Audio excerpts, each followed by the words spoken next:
you know, dealing with Health and Human Services. You could have answered all the Obamacare questions today. But I want to start with the Asian continent. The news, I guess, today or yesterday about a $4.5 billion, I guess, cut to Radio Free Asia, and that comes on the heels of what I hope you're aware of, an article in the Wall Street Journal from May 23rd about an interview that had been scheduled in the Mandarin language broadcast with a Chinese real estate and investment tycoon about his claims of extensive corruption in the Chinese Communist Party.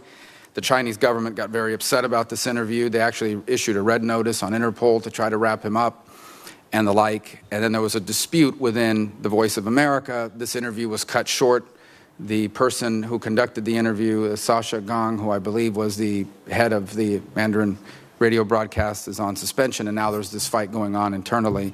So the two questions that I have, the first is the combination of the cuts and the interview. You could assure us here today that our efforts to improve relations with China have nothing to do with either the budget cut and or the directive that was given to this reporter to cut the interview short. I can confirm that, to my knowledge, it had nothing to do with our relations with China.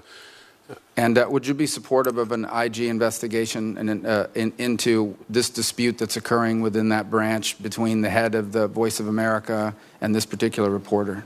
I'd like to look at it, get a greater understanding myself, but certainly if it would seem that there's been anything improperly done there, we should call for one. Yeah, I mean, the concern is basically that we cannot allow geopolitical pressures from China to influence our ability to broadcast truth.